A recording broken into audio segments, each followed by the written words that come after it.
5 বছর আগে যেই মেয়েকে অপমান করে তার প্রেমের প্রপোজাল রিজেক্ট করেছিলাম, সেই মেয়ে আজ আমার সামনে একটা কন্ট্যাক্ট পেপার রেখে বলছে চাকরি করতে হলে তাকে আমার চুক্তিতে বিয়ে করতে হবে। মেয়েটার কথা শুনে আমি নিরুপায় হয়ে দাঁড়িয়ে আছি। চাকরির সন্ধানে এক অফিসে জবের ইন্টারভিউ দিতে এসেছি, কিন্তু ইন্টারভিউ দিতে এসে 5 বছর আগে সেই মেয়েটার সাথে আবারও দেখা হয়ে যাবে তা কোনোদিনও কল্পনা করিনি। তার উপর আবার মেয়েটা আমাকে বলছে চাকরি করতে হলে কন্ট্যাক্ট পেপারে সাইন করে তাকে চুক্তিতে বিয়ে করতে হবে। মেয়েটার কথা শুনে সারা শরীর নাড়া দিয়ে উঠেছে আমার। চোখ বড় বড় করে মেয়েটার দিকে হাবলার মতন তাকিয়ে আছি, মুখ দিয়ে কোনো কথা বেরোচ্ছে না। ওপর পাশ থেকে মেয়েটা আমাকে হাবলার মতো তার দিকে তাকিয়ে থাকতে দেখে বলল, এভাবে তাকিয়ে আছিস কেন?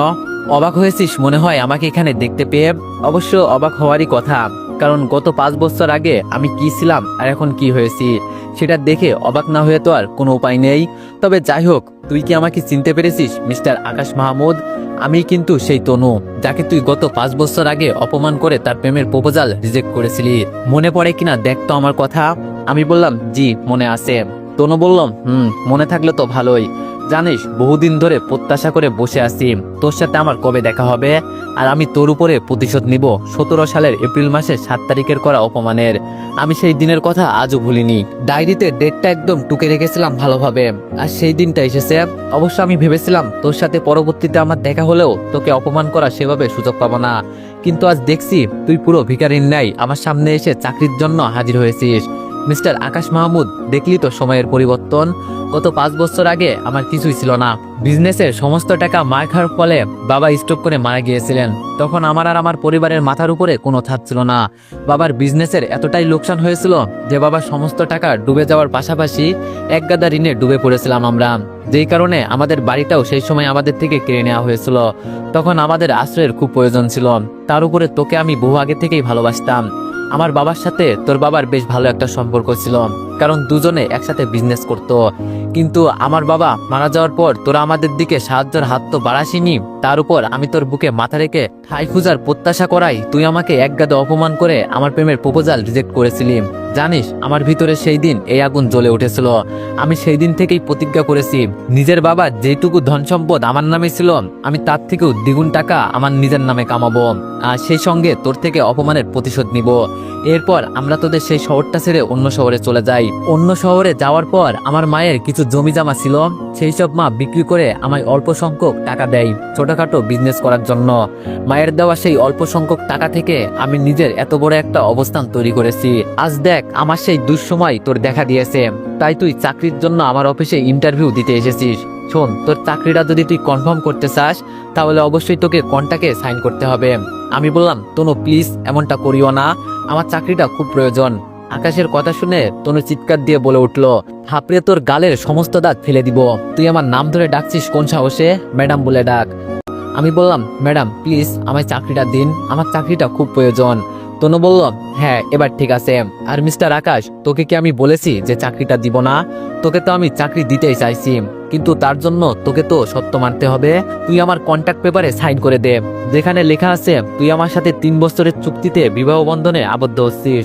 চুক্তির 3 বছর আগে তুই এই বিয়ে নিজ থেকে কখনোই ভাঙতে পারবি না, সেই সঙ্গে অফিস থেকেও রিজাইন করে চলে যেতে পারবি না। তবে আমি চাইলে যে কোনো কিছুই করতে পারবো। 3 বছর আগে বিয়ে ভাঙতে পারবো, আমি চাইলে তোকে অফিস থেকেও তাড়িয়ে দিতে পারবো। এক কথায় আগামী 3 বছর আমার যেমন ইচ্ছা হয় তেমনটাই আমি করতে পারবো। তুই আমার এই এগ্রিমেন্টে রাজি হয়ে যা, তাহলে তোর চাকরিটা তুই পেয়ে যাচ্ছিস। আকাশ কি করবে বুঝে উঠতে পারছে না, আবারও হাবলার মতো তনুর দিকে তাকিয়ে আছে। অপরদিকে তনু আকাশে তার দিকে হাবলার মতো তাকিয়ে থাকতে দেখে এবার চরম রেগে যায়, যার ফলে সে রাগান্বিত কণ্ঠে বলে ওঠে, দেখ তোর সাথে ঘন্টার পর ঘন্টা বকবক করবো সেই সময়টা আমার নেই। হয় তুই কন্ট্রাক্ট পেপারে সাইন কর, না হয় শুরুতে অফিসের সকল কর্মচারীদের সামনে আমি তোকে চরম অপমান করব, তারপর সিকিউরিটির মাধ্যমে তোকে ঘাড় ধাক্কা দিয়ে অফিস থেকে বের করে দিব। এবার তুই কোনটা করবি জলদি বল। আকাশ এই অফিসে ইন্টারভিউ দিতে এসে এক ভয়ানক পরিস্থিতিতে আটকে গেছে। এখন সে চাইলেও চাকরিটা বরখাস্ত করতে পারবে না, কারণ তনু সবার সামনে তাকে অপমান করার হুমকি দিয়েছে। অন্যদিকে সে চাকরিটা করলেও তার জন্য বিপদ, কারণ আজ প্রথম প্রথম দিনেই তনু তার সাথে যেভাবে কথা বলছে, এতে করে আকাশ বুঝে গেছে রোজ তাকে তনুর হাতে অপমান আর অপদস্থ হতে হবে। এছাড়া তনু তাকে কন্ট্যাক্ট পেপারের সাহায্যে 3 বছরের জন্য বিয়ে করে তার জীবনটা নরক বানিয়ে দিতে চাইছে। তবে আকাশের হাতে বর্তমানে থার্ড কোনো অপশন নেই, দুটোর মধ্য থেকে যে কোনো একটা তার বেছে নিতেই হবে। একদিকে তার চাকরিটা খুব প্রয়োজন, সংসারের অভাব অনটন মেটাতে হলে চাকরি তার করতেই হবে। অন্যদিকে চাকরিটা রিজেক্ট করলে ঘরের মানুষের পেটে ভাত জুটবে না, আর সেই সঙ্গে অফিসের সকল কর্মচারীর সামনে অপমান হতে হবে। তাই আকাশ পরিবারের কথা চিন্তা করে আর কোনো কিছু না ভেবেই কন্ট্যাক্ট পেপারে সাইন করে দেয়। তনু আকাশের কাছ থেকে কন্ট্যাক্ট পেপারে সাইন করিয়ে সেই কন্ট্যাক্ট পেপারটা ডেস্কের ভিতরে রেখে ডেস্ক তালা মেরে চেয়ার থেকে উঠে আকাশের কাছে এসে দাঁড়ায়। এরপর আকাশকে বলে, আজ থেকে তুই আমার পার্সোনাল অ্যাসিস্ট্যান্ট। তোর কোয়ালিফিকেশন যতই ভালো থাকুক না কেন, বর্তমানে এর থেকে ভালো কিছু তুই ডিজার্ভ করিস না। আগামী 3 বছর তোকে আমার অ্যাসিস্ট্যান্ট হয়ে কাটাতে হবে। এবার দেখি আমার কোমরে 2 হাত রেখে আমাকে পেঁচিয়ে ধরে। আকাশ তনুর কথা শুনে থমথম খেয়ে যায়। আকাশ ভূত দেখার মতো তনুর দিকে তাকিয়ে আছে। অপর দিকে তনু আকাশকে আশ্চর্যজনক দৃষ্টিতে তার দিকে তাকিয়ে থাকতে দেখে বলে, এভাবে তাকিয়ে থাকলে তোর চোখ দুটো উঠিয়ে নিব। মনে রাখবি তুই আমার অ্যাসিস্ট্যান্ট আর আমি তোর ম্যাডাম। আমি যখন জানতে পেরেছি তুই আমার অফিসের ইন্টারভিউ দিতে আসবি, তখনই উকিলের মাধ্যমে কন্ট্যাক্ট পেপারটা বানিয়ে রেখেছি, যাতে করে তোকে একদম আটকে ফেলতে পারি। তবে তোকে আপাতত পিছিয়ে ধরতে বলার একটাই কারণ রয়েছে, সেটা হচ্ছে আমার ইচ্ছা ছিল আমার যেই দিন বিয়ে হবে সেই দিন আমি আমার হাজবেন্ডের সাথে অনেক খুনসুটি করব, কিন্তু ভাগ্য খারাপ থাকায় প্রতিশোধ নেওয়ার জন্য তোকে বিয়েটা করতে হয়েছে। তবে যা হবে হোক, স্বপ্নটাকে পূরণ করি। এবার দেখ, তুই আমার কোমরে হাত রেখে আমাকে পিছিয়ে ধর, তবে সাবধান, জড়িয়ে ধরবি না কিন্তু। আকাশ তনুর কথা মতো অপরাধ হয়ে 2 হাত তনুর কোমরে রেখে তনুকে পিছিয়ে ধরে। আকাশ তনুকে পিছিয়ে ধরার কয়েক সেকেন্ড পর তনু আকাশকে নিজে জড়িয়ে ধরে আকাশের বুকে মাথা রাখে।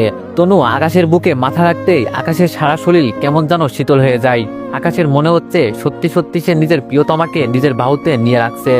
চোখ বুজে আকাশ কয়েক সেকেন্ডের জন্য বাস্তব জগৎ থেকে কল্পনার জগতে বিচরণ করছে। তবে কিছু সময় যেতেই তনু আকাশের বুক থেকে মাথা উঠিয়ে আকাশের গালে কষে একটা থাপ্পড় লাগিয়ে দিয়ে বলে, আমার ইচ্ছাটা আমি জাস্ট পূরণ করছি, কিন্তু তুই তো দেখছিস চোখ বুজে মজা নেওয়াই ব্যস্ত। কি ভুলে গেছিস নাকি আমি তোর ম্যাডাম আর তুই আমার অ্যাসিস্ট্যান্ট? আমি বললাম, না ম্যাডাম, ভুলিনি। তনু বলল, তাহলে চোখ বন্ধ করে কি করছিলি? আমার তো মনে হচ্ছিল তুই আমাকে নিজের বউ ভেবে জড়িয়ে ধরে আসিস। আমি বললাম, সরি ম্যাডাম। তনু বলল, প্রথমবারের মতো ক্ষমা করে দিলাম, আগামী থেকে নিজের পরিচয়টা মনে রাখবি। আমি বললাম, জি আচ্ছা। তনু বলল, এবার গিয়ে আমার জন্য চা করে নিয়ে আই। আকাশ তনুর কথা মতো চা করে আনতে চলে যায়। তবে সে জানে না টি কর্নারটা কোথায়। তনুর কেবিন থেকে বেরিয়ে এই দিক সেই দিক টি কর্নার খুঁজতে থাকে।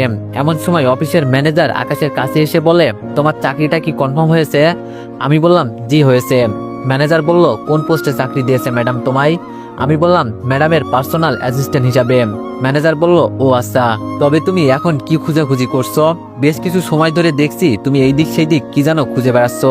আমি বললাম, আসলে ম্যাডাম আমায় ওনার জন্য চা করে নিয়ে যেতে বলেছে, কিন্তু আমি জানি না টি কর্নার কোথায়, তাই সেটা খুঁজছিলাম। ম্যানেজার বলল, ঠিক আছে, তুমি আমার সাথে চলো, আমি তোমায় দেখিয়ে দিচ্ছি। আমি বললাম, জি আচ্ছা। অফিসের ম্যানেজার আকাশকে নিয়ে গিয়ে টি কর্নার দেখিয়ে দিয়ে চলে আসে।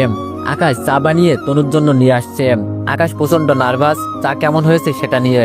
অবশ্য আকাশ সবকিছু পরিমাণ অনুযায়ী দিয়েছে, তবে তনুর কাছে চাটা কেমন লাগবে সেটাই বড় বিষয়।